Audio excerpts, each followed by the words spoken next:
Everyone, मैं Ritu ACEA global से लेकर आई हूँ आज एक नई कंट्री की अपडेट। तो शुरू करने से पहले जो लोग ये वीडियो देख रहे हैं आप हमें सब्सक्राइब कर लीजिए, साथ ही साथ बेल आइकन पे ज़रूर क्लिक कर दीजिए ताकि आने वाले टाइम पे नए अपडेट्स, नई सक्सेस स्टोरी से आप वाकिफ़ हो सकें।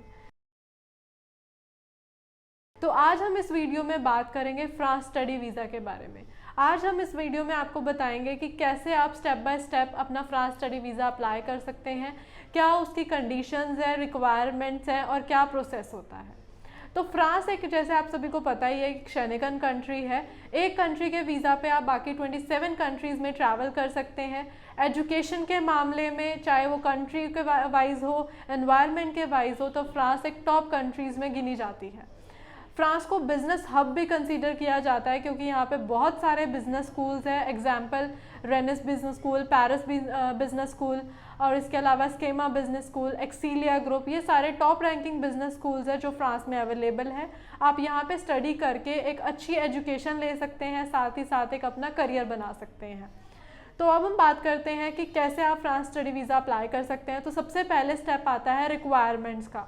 तो सबसे पहले आपको ये देखना है कि आप क्या फ्रांस स्टडी वीज़ा की रिक्वायरमेंट फुलफ़िल कर पा रहे हैं और किस यूनिवर्सिटी की आप फुलफ़िल कर रहे हैं। तो फ्रांस की जो एजुकेशन की परसेंटेज रिक्वायरमेंट है वो आपकी 55% रिक्वायर्ड है। 50 to 55% के पास अप्लाई कर सकते हैं। अगर आपके 55% है तो आपके पास बहुत सारे ऑप्शंस अवेलेबल है, और अगर आपके पास परसेंटेज 50% है तो देर इज़ 1 or 2 यूनिवर्सिटीज़ जहाँ पे आप अपना अप्लाई कर सकते हैं। यहाँ पे आपकी रेगुलर स्टडी ही कंसीडर होती है।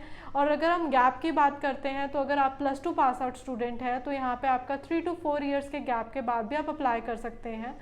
और अगर आपने अपना मास्टर्स के लिए अप्लाई कर रहे हैं तो आपका 5 to 6 ईयर गैप के साथ आप अपना यहाँ पे स्टडी वीज़ा अप्लाई कर सकते हैं, बट आपको गैप जस्टिफिकेशन यहाँ पे देनी पड़ेगी। और विद और विदाउट आइल्स दोनों तरीके से आप अप्लाई कर सकते हैं। यहाँ पे एक यूनिवर्सिटी इंटरव्यू लेती है, नॉर्मल इंटरव्यू रहता है जिसमें वो आपसे लाइक इंट्रोडक्शन हो गया और कोर्स के बारे में, प्रोग्राम डिटेल्स हो गई, वो सारी चीज़ें आपसे कंडक्ट करती है। और विदाउट आइल्स आप इजीली अप्लाई कर सकते हैं। कुछ यूनिवर्सिटीज़ है जिनकी रिक्वायरमेंट होती है कि आपको आइल्स चाहिए, या फिर आप अपना PT या डुलिंगो के साथ भी अप्लाई कर सकते हैं। और ये था हमारा रिक्वायरमेंट्स की बात। मूविंग ऑन, जब सबसे पहले आप अप्लाई करते हैं, आपने रिक्वायरमेंट चेक करी, आप रिक्वायरमेंट अप्रूव हो रही है आपकी, देन आप अपना एप्लीकेशन कर सकते हैं। एप्लीकेशन के बाद इंटरव्यू आता है। अगर आप एशिया ग्लोबल से अपनी फ़ाइल लगवाते हैं तो एशिया ग्लोबल की टीम आपको इंटरव्यू के लिए प्रॉपरली गाइड करती है, आपको 1-on-1 प्रिपरेशन करवाती है, आपको मेन चीज़ें बताएगी कि किस टाइप के पॉइंट्स आपने ध्यान में रखने हैं, किस तरीके से आपने आंसर करना है। इंटरव्यू क्लियर करने के बाद यूनिवर्सिटी आपको कंडीशनल ऑफर लेटर प्रोवाइड कर देती है, जिसके बाद आप अपने ट्यूशन फ़ीस पे करनी पड़ती है। ट्यूशन फ़ीस आपको डिपेंड करता है आप किस बिज़नेस स्कूल या किस यूनिवर्सिटी में अप्लाई कर रहे हैं। कुछ यूनिवर्सिटीज़ आपको इंस्टॉलमेंट का भी ऑप्शन प्रोवाइड कर देती है, बट बैचलर्स के लिए बेसिकली आपको पूरे 1 साल की फ़ीस पे करनी पड़ती है। वहीं अगर मैं मास्टर्स की बात करती हूँ तो मेजर यूनिवर्सिटीज़ आपको इंस्टॉलमेंट का ऑप्शन देती है, जिसमें आपकी फ़ीस ज़्यादा है तो आप हाफ फ़ीस भर के जा सकते हैं, बट रिमेनिंग फ़ीस आपको फंड्स में शो करनी पड़ेगी। जैसे ही आपने कंडीशनल ऑफर लेटर आपका आ गया, आपने ट्यूशन फ़ीस पे करी, आपके अपने डॉक्यूमेंट्स आ जाते हैं एंड उसके बाद आप नेक्स्ट प्रोसेस पे आ जाते हो।